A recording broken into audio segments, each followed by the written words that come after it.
사랑하는 성도 여러분, 어제 하루도 주의 은혜 가운데 평안하셨습니까?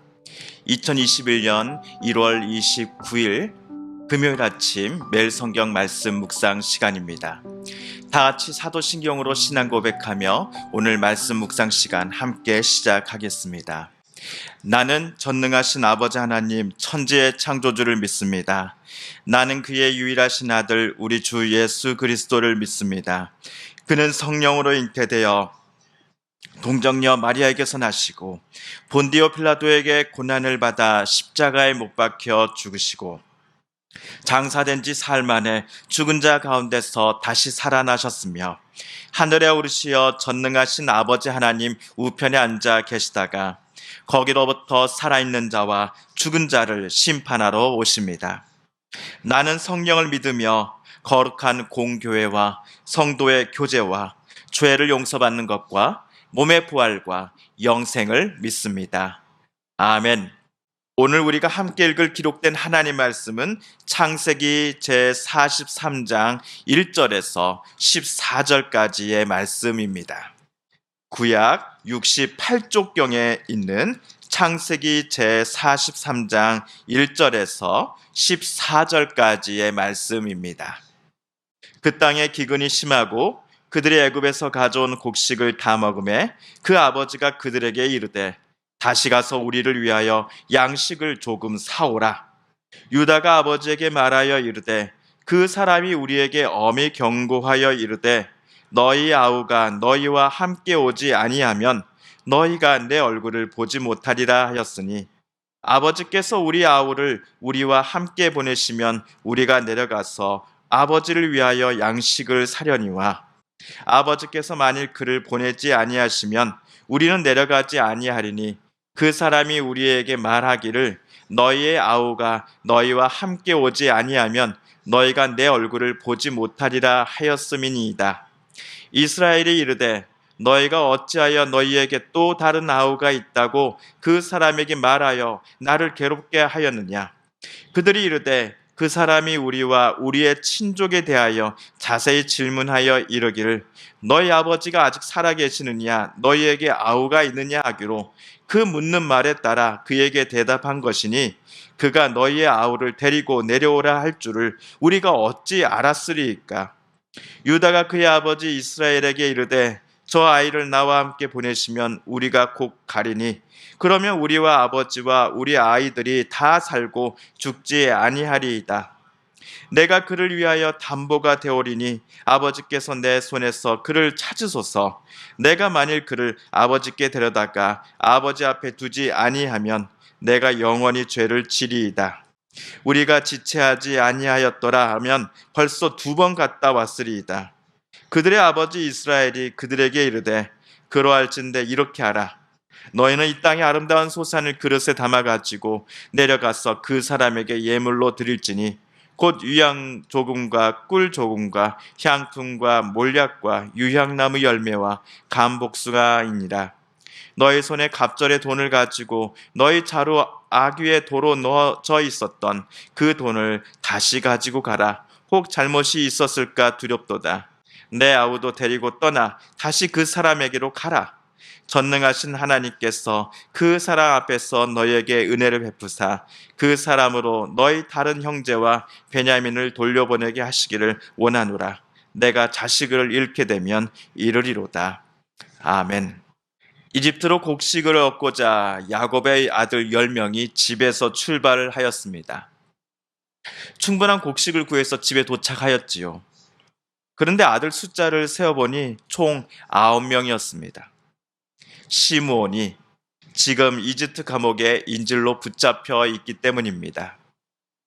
이집트 총리는 야곱의 아들들에게 너희들이 첩자가 아닌 것을 증명하려면 고향집에 있는 너희 막내 동생을 내 앞으로 반드시 데리고 와야 한다라고 말하였습니다. 설상가상으로 분명히 값을 지불하고 곡식을 받아왔는데 그들 모두의 곡식 주머니에는 갖고 간 돈 뭉치가 그대로 들어 있었습니다. 첩자라는 모함에다가 이제는 도둑놈이라는 의심마저 살 가능성이 매우 커졌습니다. 그래서 형제들은 더더욱 베냐민을 이집트 파라오 앞으로 데려가야만 했습니다. 장남 루벤을 비롯하여 이집트에 다녀왔던 아들들은 베냐민을 어서 속히 애굽으로 데리고 가야만 우리 동생 시므온이 살 수 있다라고 아버지께 말하였습니다. 그것이 우리 가족을 살리는 길이다라고 말하였습니다. 하지만 아버지 야곱은 단호히 거절하였지요.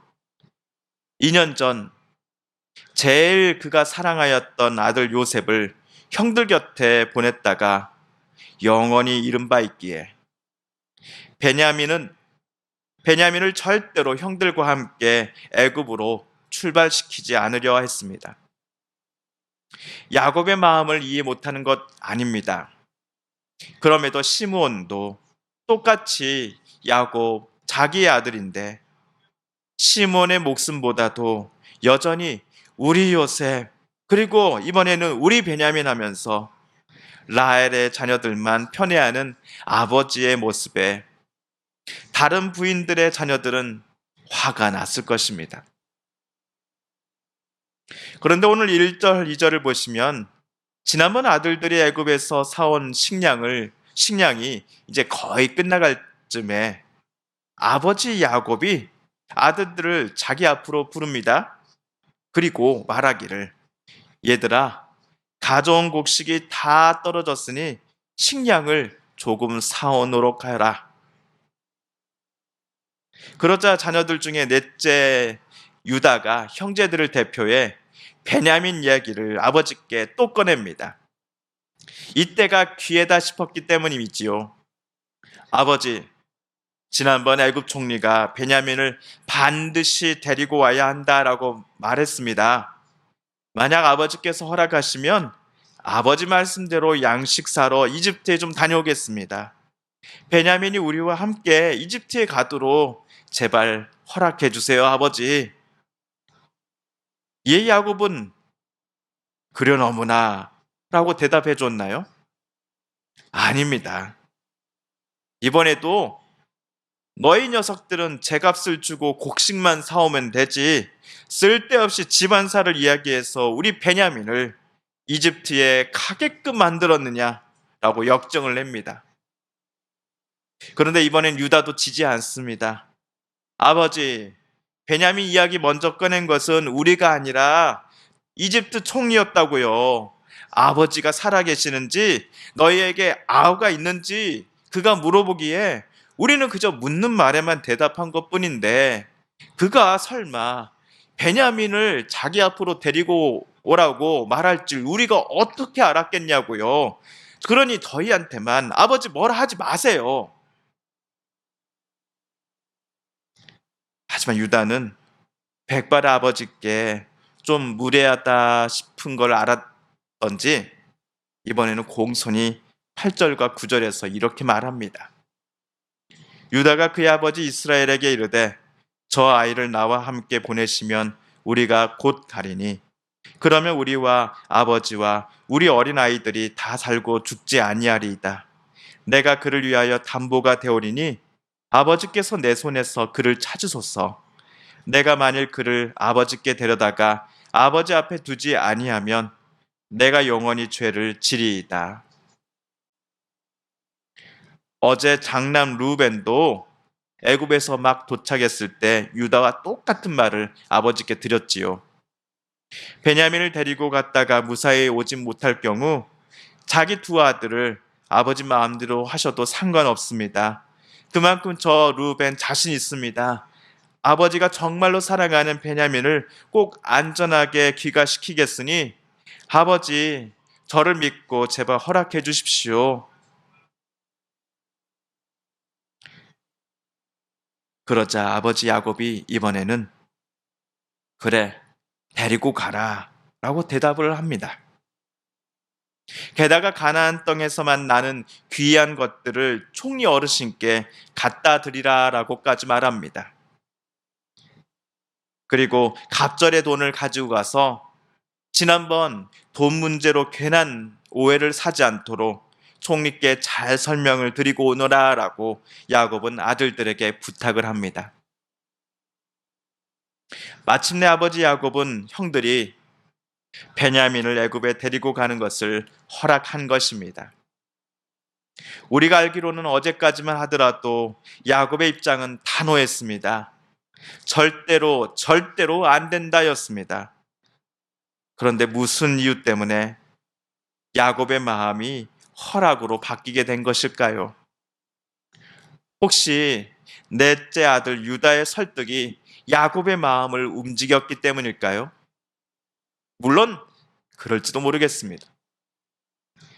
하지만 저는 유다뿐만 아니라 다른 아들들의 간절함을 아버지 야곱도 더 이상 모른 채 할 수 없었기 때문이다라고 생각합니다.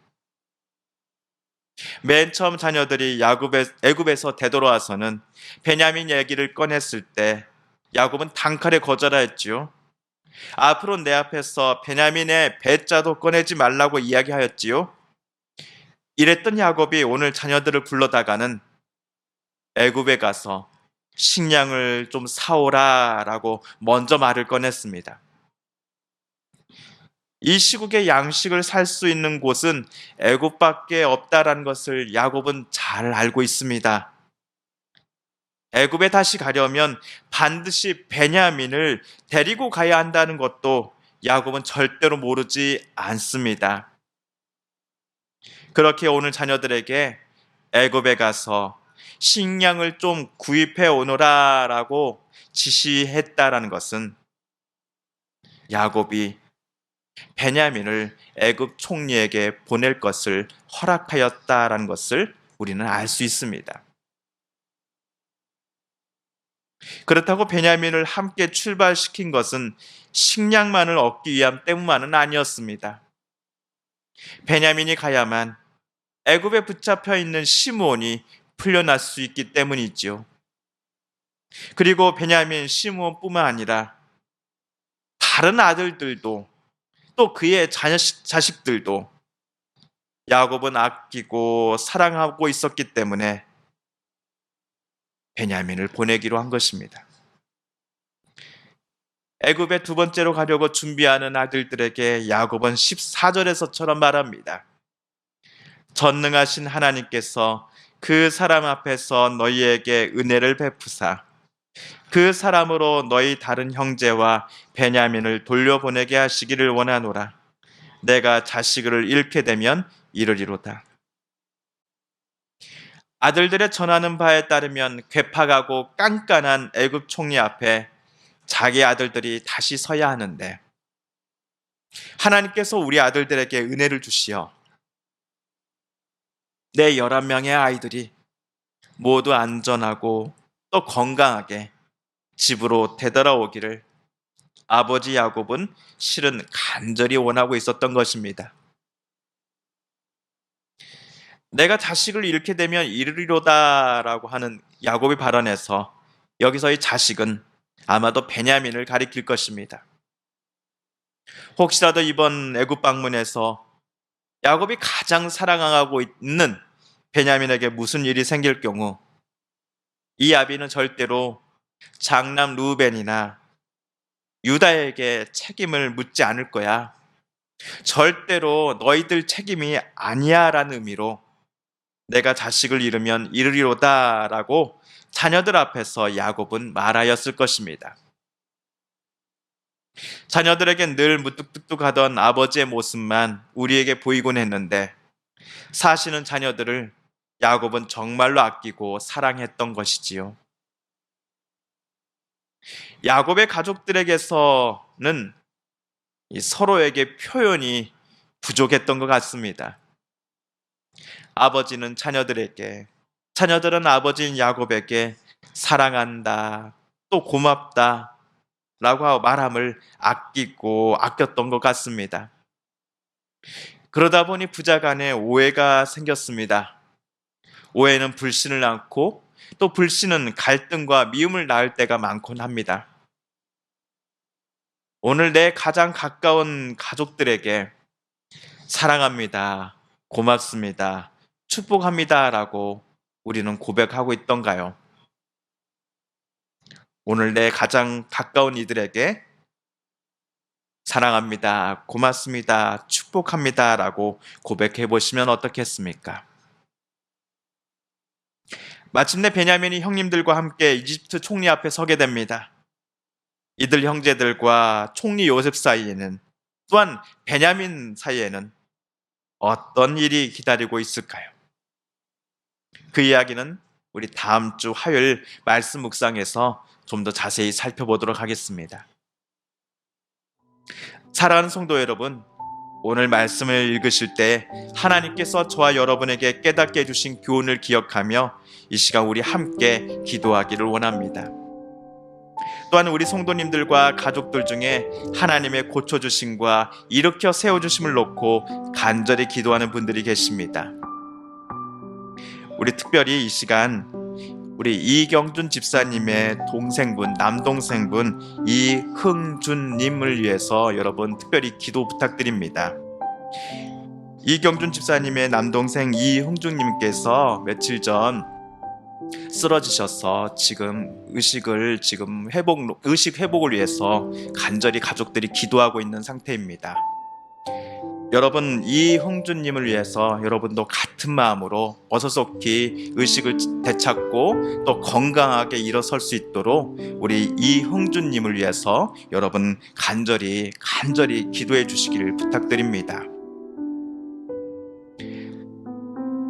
코로나19와 또 이 코로나19가 신음하는 이 온 세상으로 말미암아 많은 이들이 아파하고 힘들어하며 절망 가운데 있을 때 이 나라 이 땅을 하나님 고쳐주소서, 회복시켜 주소서, 구원하여 주소서 간절함으로 기도하시고, 마지막으로 우리가 가지고 나오는 기도 제목 하나님께 아뢰며 하나님의 은혜 보좌 앞으로 더 가까이 나아가겠습니다. 함께 기도합니다.